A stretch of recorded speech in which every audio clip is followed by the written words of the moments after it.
to Game On DC, your home for local gaming and esports news in the DMV. Find the show on social media at Game On DC and by using the hashtag GoDC. Without further ado, here are your hosts, John and Joey. What is up, DMV, and welcome to Game On DC, the show that is dedicated to you, the gamers and esports fanatics, right here in the DMV, in the East Coast capital of esports as well. My name is John Fiasco, Byron Logside, Joey Courtside King McDermott. Joey, before I ask you what is up, I want to welcome you and everyone else to what we are dubbing Championship Tuesday here in the DMV. How are you doing, buddy? Doing well, sir. The District of Champions treating us well this weekend. Lots of good action for the Justice, for WizDG, getting the job done here in the district. John, I don't know about you, but it feels like it was even a couple days ago, even like almost a week ago at this point, just all the celebration, all the energy, it just continues onward. It's absolutely incredible. The only thing I do not like is the fact that we have to wait 2 more weeks before we get more playoff esport action here in the DMV. It's 2 weeks too long, Joey. I don't want to wait that long. Got all that pent-up energy now. It's been absolutely fantastic. Nation and DMV, just to let you know, the live show is where all the fun happens. You can catch the show live on Twitch at twitch.tv/OTNmedia. Normally on Monday nights, 8 p.m. Eastern time, but it was a holiday yesterday. And, you know, Joey and I, we need a break every now and then. Plus, I was traveling, so we'll just blame it on that. So we took the holiday off. We're moving it to today to celebrate all the cool stuff as well. But as always, if you can't join us here on the live show, we do have the podcast version of the show. Game On DC can be found on iTunes, Google Play, Spotify, Stitcher, and pretty much anywhere else you can find a podcast RSS feed. We are there. Just look up Game On DC. All right, and before we hop into it, just a quick little PSA here. Game On DC, a part of OTN Media. Joey and myself, we are all very big advocates of mental health awareness. We are, we like to see ourselves as a small part of the effort to help normalize that conversation when it comes to mental health. So we would like to bring it to everyone's attention that this is National Suicide Prevention Awareness Week, as well as September is National Suicide Prevention Awareness Month. So a quick little blurb here from our good friends over at the AFSP. So September is the National Suicide Prevention Awareness Month. Together, we can help stop suicide. It's important to know how to talk about suicide and connect ourselves to our loved ones to help if we ever need it. Join the American Foundation for Suicide Prevention for an inspiring all-day virtual event filled with conversation and entertainment starting at 12 p.m. Eastern on Facebook Live. That is at FSPS National. On Facebook Live is there. You can learn more of that event and all the other events during the Prevention Week and month at afsp.com/NSPW. We'll have that link for you in the notes as well here in the show notes. So again, it's very important to talk about your mental health. It's just as important as your physical health. And if you are if you or your friends or anyone you know are in that place where you need to talk, please do reach out to someone you trust, a professional, and definitely get that help because you are worth every moment, and we are proud to have you here in our community as well. Joey, let's get right into what is going on. I think something big happened. Something big happened over this past week. A lot of big things happened. But first, I want to start off in the NBA 2K League, where a small team that no one's ever heard of, Wizards District Gaming. I mean, they came out of nowhere. Like, nobody saw this coming. Joey, I am lying. Wizards District Gaming have made history once again. They have gone back-to-back. They are the only team in the NBA 2K League to have gone back-to-back winning championships. And, Joey, they did it in style. They swept the Jazz Gaming. It was absolutely beautiful. Just everything that I expected and more. You expected it as well. We were so psyched for this team coming into the season. The roster almost untouched. It felt like, again, the only change was Reese to God, not on this roster from last year as he's with the Lakers gaming team now. Exo LeBron was the new member. B-Rich stepped up in week 3 into the starting 5. And then from there, the team just absolutely rolled. What was your takeaway from this past weekend? My takeaway was the only jazz we heard was from violins, John, because it was just a stomping 3-0 in favor of WizDG. I mean, the big thing is looking back at the interviews we've had Pat Crossan on the show, the head coach. We've had JBM recently. They talk about the teamwork. It's all about playing as a team with this particular unit in the NBA 2K League. You look at a lot of other teams, and sure, there's elements of that, but WizDG is just fully team operational. So when you look at one player, JBM, sure, he can carry. Dave Fry, sure, he can carry. You look at Just Awkward, one of the best players defensively in the whole league, in my opinion, and in most people's opinion. But it's all about every piece. If someone doesn't have a good game, if JBM's getting shut down, you see Nudini step up. You see Just Awkward step up. You saw B-Rich step up big this season. Overall, they just know how to get it done as a unit. A lot of that going back to Coach Pat Crossan as well, bringing that full team together. And they've just grown throughout the season. They came in as favorites. They finished off as favorites, and they did it with a big statement piece here against the Jazz. Absolutely. And Pot of Luck in chat, thank you so much for joining us here today. Brings up a very good point. It was the perfect playoff run. They didn't drop a single game.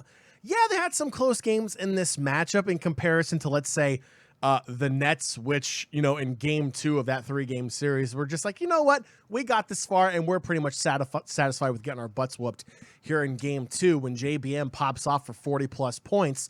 They come in here against the Jazz, and, it was a little bit of a closer series. Again, I was trying to watch these games. I was at a wedding in Minnesota, so I'm trying to watch these games on my phone that's dying because, first off, Joey, side note, getting married in the middle of a cornfield, I just don't understand that. There's no cell phone reception out there.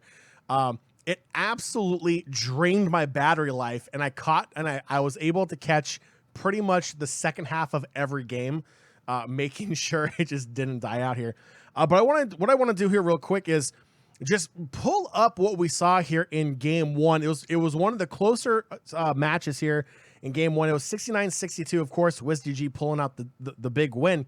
Splashy was someone that we talked about last week, a very good point guard player. A lot of people were just absolutely watering at the mouth for the Splashy JBM matchup, and rightfully so. It definitely paid off. Splashy had a fantastic game, 34 points in game 1. Kind of lacking there in the assists. That's something I do actually favor JBM over most of point guards is, he'll drop high 20s, low 30s on average per game. And he also has 10 plus assists. He has no problem passing the ball, looking for the open player, and just maximizing on those possessions. That's one of the reasons why we see WizDG have, low amounts of turnovers. We see a lot of players in double digits. I mean, this is another game where, let me scroll down here. JBM, 19 points. B-Rich, a new career high, 21 points in game 1. Just Awkward, 11. Dini, 11. Dave Fry, 7 points, 9 rebounds, 2 assists. Big playmaker there as well, coming up big, cleaning up the glass. Dave Fry, the big dog, as always. It was just overall a fantastic game 1, and that really set the tone for this series. Yeah, absolutely. I mean, game 1 came out, as you said, it was a little bit closer, but they got the job done. And going into game 2, we see a very similar thing as you pull those stats up. And overall, I think coming out to these 2 games, we talked again with JBM last week. It's all about setting that tone and keeping that momentum going throughout the series. They did it here in game 1. It was a tight game, but they kept their head in it, able to close it out. Game 2, another game overall. You look at Splashy dropping in points a little bit, not eclipsing 30 this time, only getting up to 25. The assist still pretty low, only hitting 6 as well. But a lot of the stats, I mean, Rhea stepped up big here in game 2, but overall, a lot of the stats down from what we saw in game 1. So you start to see that gap making a little bit of a bigger difference there between the WizDG team and what we have here in Jazz Gaming. But overall, it was still pretty close. I mean, we're looking at just a couple scores difference here. In the end, it was 60-54 WizDG here in game 2. I feel like they played pretty well throughout. And again, getting the job done there in the 4th. Yeah, came up big. Again, like you said, JBM had 25 points, 9 assists. B-Rich, again, I feel like a lot of people slept on B-Rich because last year he was technically the 6th man. Didn't play a whole lot on that championship squad. I mean, it was just last year's squad was really good. And I don't mean any disrespect to Reese the God or anybody else, in the league, but there's something about this team. When B-Rich came in, he was up for the challenge. I mean, I had a chance to interview B. Rich a little bit earlier on in the season after week 3 when he was inserted into the lineup against the Warriors Gaming Squad series in their second game that week, and just kind of had a little conversation with him because he was drafted as a point guard. He was drafted essentially as that backup to JBM if he needed a little time to transition, which obviously JBM needed no time to transition. The dude was an all-star from day one. So B-Rich comes in at the shooting guard position.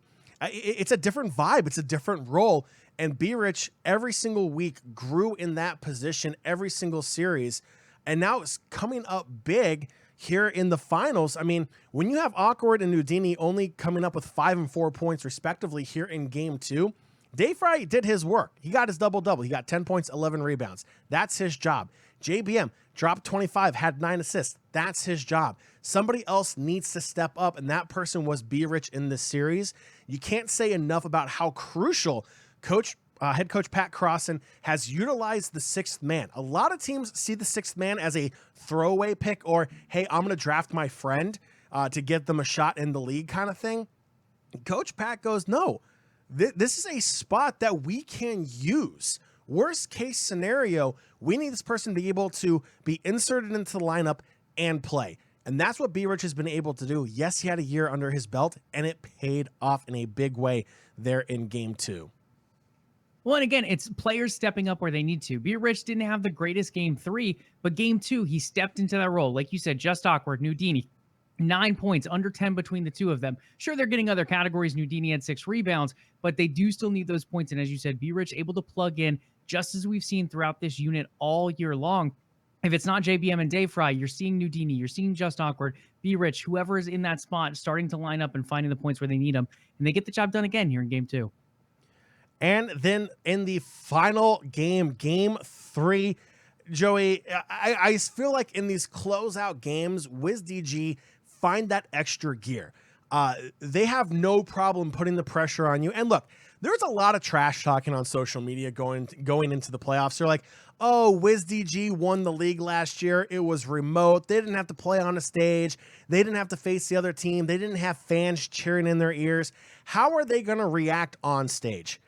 You know, I think maybe the first quarter of that very first game against the Knicks in the quarterfinal series, that might be as nervous, if you will, as I saw that team. And that was mainly them just kind of adjusting, and it maybe took them 3 minutes to do that. And then from there, pedal to the metal, stepped on the throat and never let up on Knicks gaming. Then they took down the Nets. It wasn't even close there as well.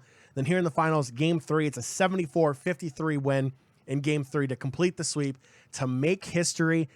Joey, Splashy had 22 points. Again, I feel bad for Splashy. Splashy is an absolutely phenomenal player.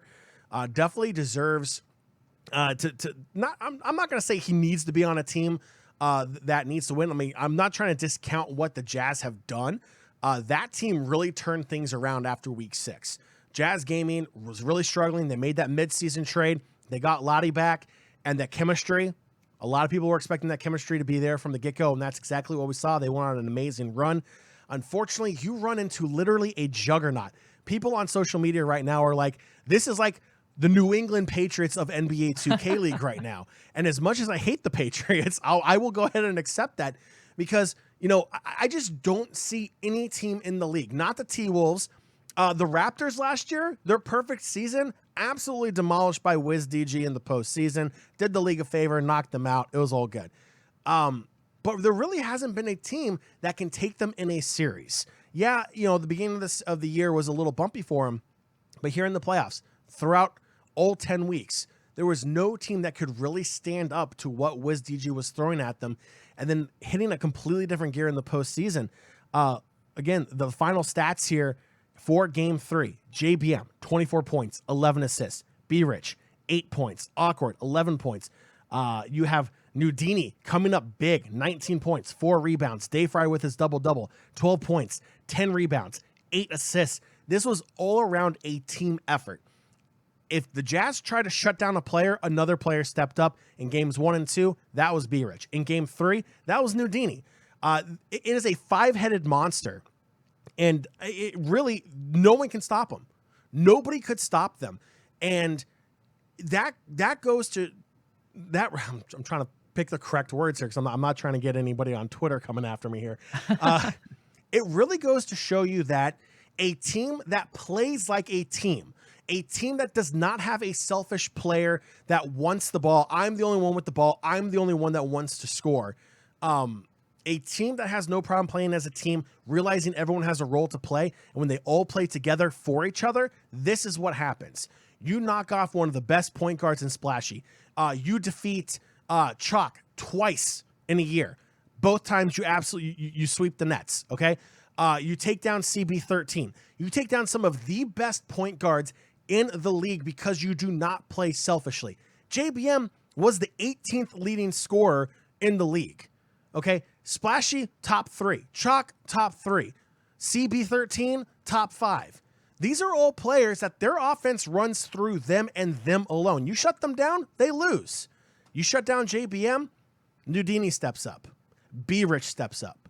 Dayfry steps up. And Just Awkward, dropping 39 points back in the regular season, he steps up as well. So pick your poison. This team might be the best NBA 2K League team in league history. As of right now, obviously it's only 4 years old. But still, it is an absolute juggernaut right now in the league. And I don't think that's contested anymore. I think that is just fact at this point. Anyone who disputes it just doesn't understand the NBA 2K League. I mean, this team is just exceptionally talented. Like you said, playing as a team is one factor. But, John, we're also talking about playing as a team with an all-star level team. Everyone on this team knows how to get the job done. JBM gets assists, gets points, has beautiful ball movement. Dayfry, it feels like a double-double every time he goes out on the court. Just Awkward, one of the best defensive players in the league. I mean, everyone knows how to play their roles, and they're key parts of this team. And on top of that, you bring the skill that they've continued to acquire and grow over the last couple of years. Now you have returning members. So you have some of that chemistry already there with the team. They won the championship last year. They come here, get it done again. Nudini, this is what his third championship that he's been a part of as well. Yep. So, I mean, there is just so much veteran experience on this team too. Even bringing a young player like JBM, he's grown up so quickly in this league. I mean, it's just exceptional to watch how they continue to grow. And I think this also goes back a little bit to the JBM interview. This game 3, they blew them out of the water. And I think part of it, like you said, is that drive for the Wizards. They smell blood in the water in a sense, and they just go for it and finish it off. But I think it's also the Jazz mentality. Like, nothing against the Jazz. I think it's just playing against the Wizards. They're so good, and they get you down in that 0-2 hole. And then you're like, can we even come back from this? And they tried in the first quarter. It was 16-15 in favor of the Jazz. But then from there, it felt like WizDG almost doubled their score every other quarter. I mean, it was 16-9, 21-14, so 7-point aggression there, 22-14. In the end, 74-53. It looks like a straight blowout. It's almost a 20-point difference here in the end, and it's just that mentality of the Wizards. The teamwork, the skill, and the ability just to continue to stay consistent where other teams can't, especially in these long series. You know, I try to get Just Awkward to gloat about this a little bit, to give himself some credit here on the WizDG postgame show. A couple times I had him on for an interview. You know, there's a reason why a lot of people think he's the defensive player of the year, and rightfully so. At one point in time, he was averaging 2.2 steals per game. This is a WizDG team that forces, on average, close to 9 to 10 team turnovers every single game. That's what we saw here in game 3. 9 team turnovers. You know, you cannot win, let alone in the NBA, let alone in the NBA 2K League, by turning the ball over. You just can't afford to lose possessions against a team like WizDG. And WizDG is going to sit there and say, hey, look, we're going to let you bring the ball up the court. We're not about full court press because that's going to get us out of position. WizDG made a lot of teams look silly when they tried to go to the full court press because they just passed right around them. And then guess what? It's an odd man situation. You have 2 to 3 guys trying to trap at the half court. That means there's 4 guys for WizDG on the other side, on the offensive side of the court. Guess what? Pass up, you're in trouble now. It's an easy 2 points. And that's what we saw again and again and again. And because of that, WizDG go back-to-back, the first team in the 2K League to ever go back-to-back. Not only are they the first team to go back-to-back, Joey, there's a lot more history here. They're the first team to make it to the playoffs after winning the championship the year prior. They're the first team to make it back to the finals in back-to-back years. And even though the league is only 4 years old, I'm going to throw this out there because WizDG did the right thing tweeting this out as well. They have won 50% of the league championships. And I don't care if it's only 4 years old. 50% of the league belongs here in Washington, D.C., and I could not be any happier. But, Joey, there is one more award. And I want to go ahead and give ourselves a pat on the back here, Joey, because I feel like this was the Game on DC touch. JBM named Finals MVP, and rightfully so. Check out my boy's stat lines here real quick. 2020 #1 overall draft pick, 2-time champ, 2021 Finals MVP, and a 2021 All-Star. Okay, first off, league, 2K League. Why do we wait to the 4th year to get an All-Star game? I'm right there with Dave Fry. This is way too long, but rightfully so. We have it there, and he is an All-Star as well. Joey, I mean, this team is absolutely insane. In our shows to come up in upcoming weeks, we won't go too long here on this because we do have the Justice to talk about. But the next big question, once the celebration dies down here a little bit, is who is going to get retained? We're going to be talking about, the strategy behind retaining certain players, maybe taking a gamble by not retaining a player here or there. What's going to be their best option going forward, going into the draft? I mean, there's tons of time between then and now. Head coach Pat Crossan, Joey, you and I know him well. He's going to take some time to relax a little bit, spend some time with his wife, Katie, and his newborn baby, Daniela, and they're just going to have a great time celebrating this big win, this historical win in the NBA 2K League. And then he's going to get right back to work. Pat has a drive like no man I've ever seen before. So it's going to be very exciting to kind of break that down as the days go on here, as we are entering the off season for the 2K League. Joe, anything else on WizDG before we switch gears here a little bit? I think they just did a phenomenal job, John. We had a feeling, we came into the season saying they were favorites to win it all. They got the job done, and they did it in an impressive fashion. I expect them to come back just as strong, if not stronger, next year. There could be roster changes like you mentioned, but the mentality is there. Pat Crossan has really built that into the team, and I think it's going to continue forward. And just real quick, I have to share this video before we switch gears real quick. Let's see here. Of course, you have it in traditional sports. You have the beer showers. You have the champagne showers. You got the Bud Light seltzer showers in the NBA 2K League. Absolutely love it. My man LeBron up there hoisting the trophy, getting the Bud Light seltzer. Black cherry is what I'm going to go with here because it is by far the most superior flavor of Bud Light seltzer. I am not biased. I'm not just saying that. It's just cold, proven hard facts there. So a big shout out and congratulations to everyone there with WizDG, our good friends at WizDG, all the players, the coaching staff.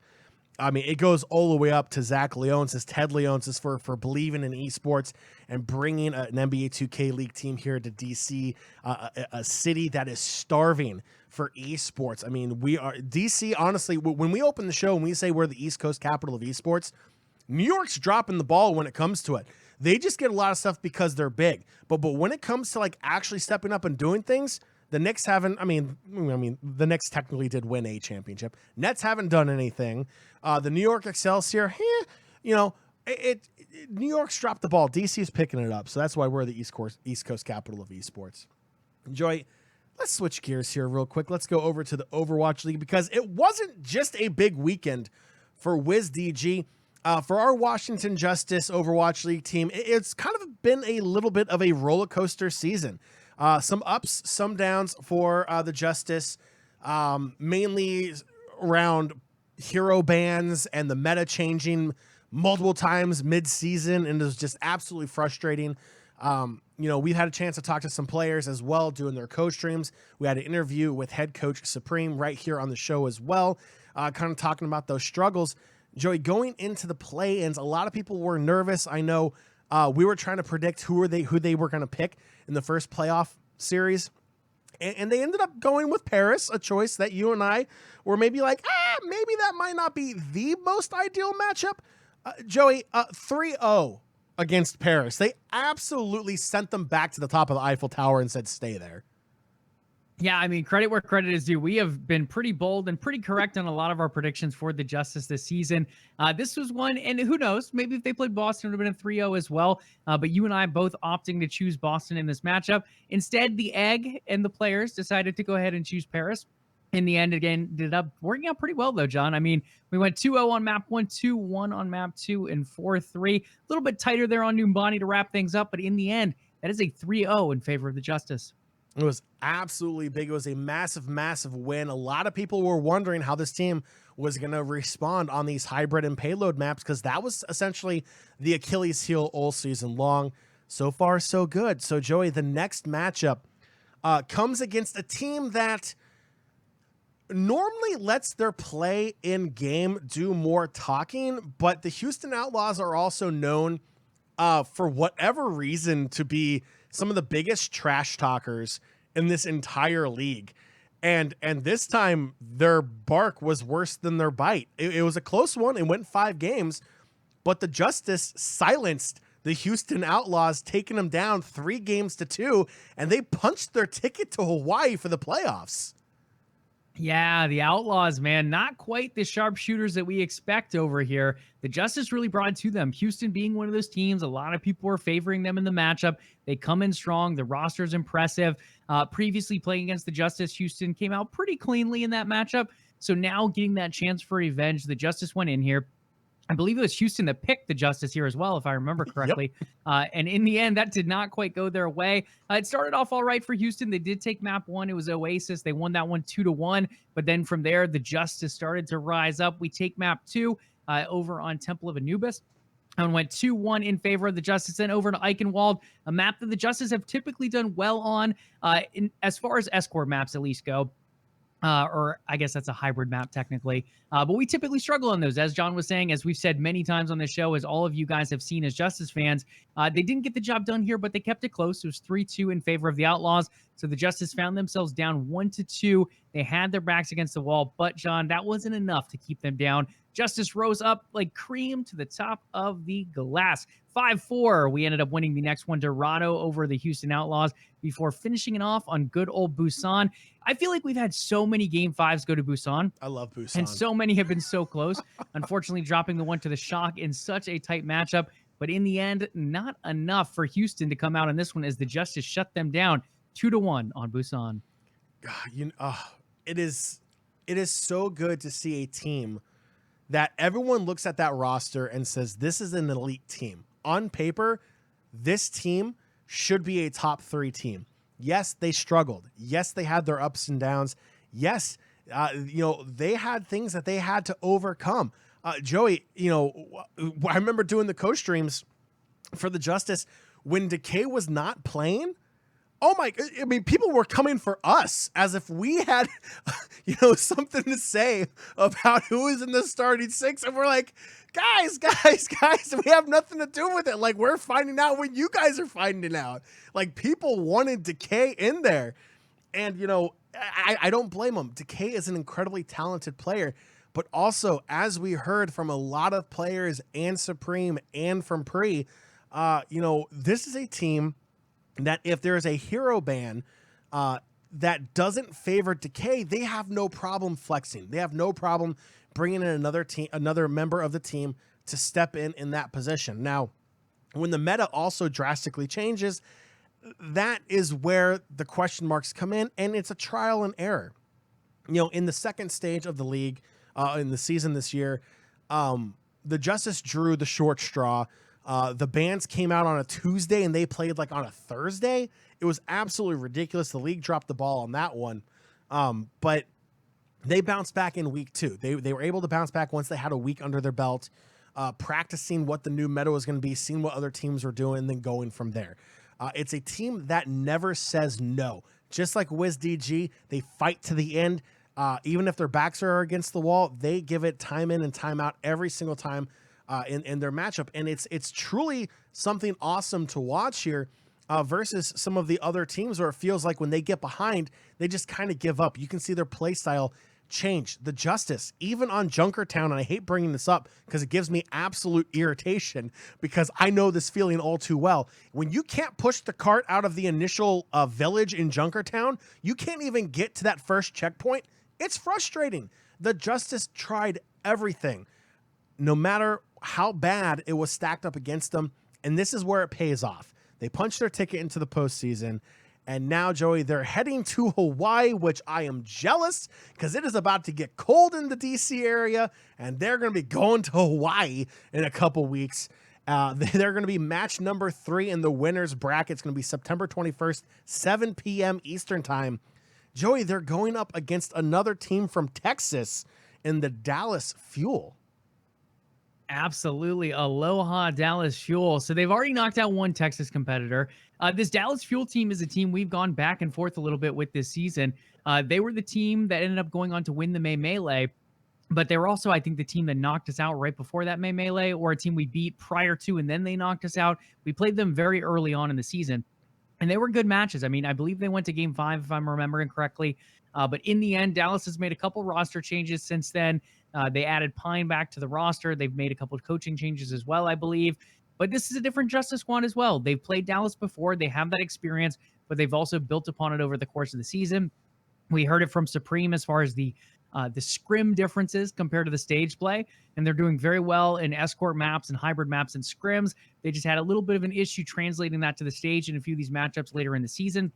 Now, as John already said, bans are a big part of that. You ban out Echo for Assassin. That completely changed his style when he was really rocking on the Echo at the time.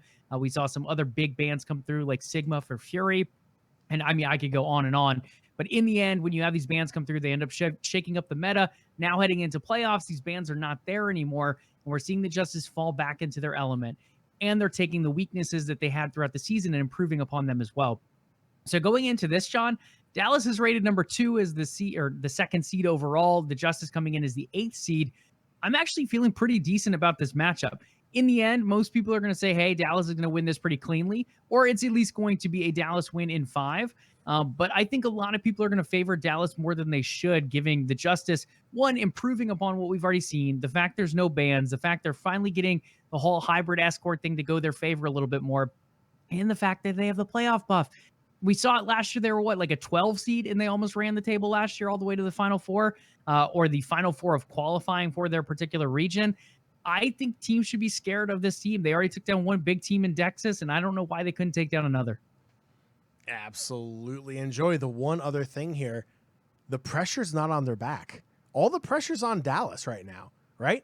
So Washington takes down Paris. They take down Houston. A lot of people are like, wow, okay, Houston took them to 5 games. You know, the Justice are playing the way that we originally thought the Justice were going to play. But the Dallas Fuel, they're over here. I'm typing to Joey at the same time, and I realized I had a little typo there. The Fuel being the number 2 seed, going up against the number 8 seed, the lowest seed in the winners bracket, they're expected to win. If they don't win, it says more about them than it does the Washington Justice. Let the Justice be the underdog. Let them play without that pressure on their back. It works. Like it's a mental aspect to esports that's there in traditional sports as well. When the pressure is not on your shoulders, you play better, right? Having a target on your back isn't always a good thing. For WizDG, they used it as motivation, which is the right way to do it. But for the Justice team that really struggled in the regular season, that pressure's now off your shoulders. Just go out there and play the Overwatch that you know how to play and take the world by storm once again. And who knows how far they will go. You know, if they knock off the Fuel, then they have a really tough matchup against the winner of the Atlanta Reign and the Hunters. I mean, those are 2 really good teams that I feel match up against the Justice pretty well. That will definitely be a very big series coming up there. But first, they have to take care of Dallas here on the 21st. It'll be an interesting matchup here again. That'll be starting on the 21st, 7 p.m. Joey, I think I speak for everyone on the East Coast when I say thank you, Blizzard, for not giving us the 11:30 p.m. game. That is just not cool. It's just not cool. You let the people in Atlanta have the 11:30 game.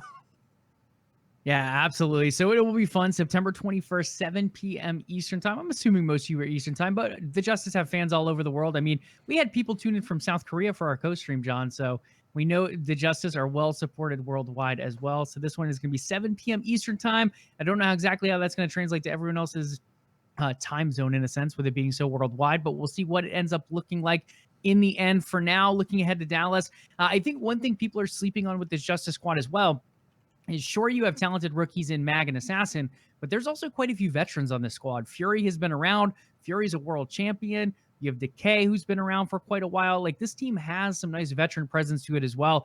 And it has a good balance there, similar to what we see with WizDG, where you had veterans like Dayfry on the team, and then you have younger players like JBM who came up last year, and they were able to get the job done. And I think the Justice have that same potential this year. Mag has looked exceptional most weeks.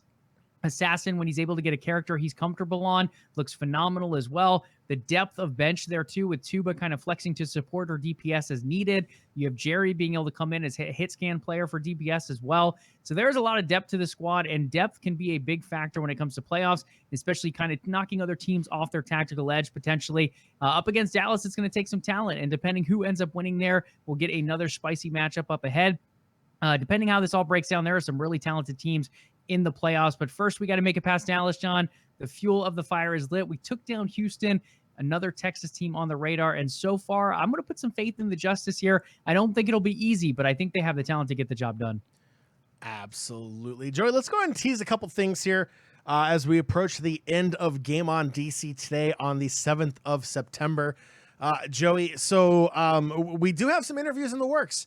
We are working on getting some representatives from the two-time back-to-back champions, Wizards District Gaming, on the show. Hopefully, fingers crossed, everything goes well. We should have that for next Monday's show on the 13th. Then the week after that, we are currently talking with the Justice. We're trying to do something a little special here. We'll just say that there's a possibility of a live show in person, possibly. Getting the details still being worked out there, but make sure, if you're not doing so, follow Game on DC on Twitter, and that is where we'll have all the updates as well for all of the awesome interviews and live events that we will be doing here on Game on DC. So definitely make sure you follow that so you are up to date with everything for all the cool access that you can get only here on Game on DC for the local flavor of gaming and esports news. Joey, it's an exciting time to be a fan in the DMV for esports, and it's an exciting time to be a WizDG fan, to be a Justice fan. I believe EMLS will be starting up here in a couple months as well. Actually, I think that's after the new year. But still, you know, King CJ, absolutely phenomenal player there as well. Caps Gaming is going to start kicking up as well. The new NHL title is coming out, along with the new NBA 2K22 is coming out soon as well. So it really feels like, you know, while the 2K League is coming to an end, while we're at the end of the Overwatch League as well, there's so many more exciting things coming up for next season just around the corner. Yeah, absolutely. Lots of things in the plan. And I believe NBA 2K22 actually releases this Friday, if I remember correctly. So yeah, moving right from playoffs, right from the championship into the next game so players can start getting ready. I'm sure they'll take a little bit of time off, but then they'll dive right into that new game and see what 2K brings this year. And Paul Lucas saying, heard rumblings that WizDG might get Coach Pat to do a 2K22 launch stream. You know what? I'm down for that. I am absolutely down for that. Coach Pat, whenever he got on the WizDG channel to kind of like break down the game film, it was such a unique insight into how he views the game and how he wants WizDG players to play the game. And the funny thing is he's very open with how they play. I mean, you even heard Chalk from the Nets on the league's podcast was like, you know, hey, look, you know, this WizDG team, their bread and butter is JBM to Dayfry. And Chalk, like every other team, was unable to stop it. But they're very open with how they play, but they play it to perfection. So yeah, I think that'd be absolutely great to see Pat do the 2K launch stream. So hopefully, fingers crossed, head coach Pat Crossan doing that launch stream. That'd be very fun. All right, DMV, that is going to do it for this week's episode of Game on DC. If you enjoy Game on DC, we want to hear from you. Leave us a review on your podcatcher of choice, whether that's Spotify, iTunes, Google Play, Stitcher, or any other podcatcher out there. We would love to hear from you. Don't forget to subscribe and follow on social media and Twitch to keep up with all the gaming esports news right here in the DMV. Joey, where can our listeners go to follow Game on DC? Absolutely. Game on DC listeners, find us on Twitter, Facebook, and Instagram at Game on DC. Additionally, we also check the hashtag GoDC on any of those platforms. Last but not least, you can follow the umbrella company OTN Media on those platforms, as well as on YouTube and Twitch. Just give it a nice little search, OTN Media on YouTube, and it's twitch.tv/OTN Media. All right, make sure you tune in next Monday, the 13th, as we continue to cover the gaming and esports news right here in the DMV. Make sure you do your ears and eyes a favor and hit that sub and follow button to know when the next episode of Game on DC is live for your viewing pleasures. We'll catch you all on Monday. Enjoy the rest of your week. And as always, Game on, DC.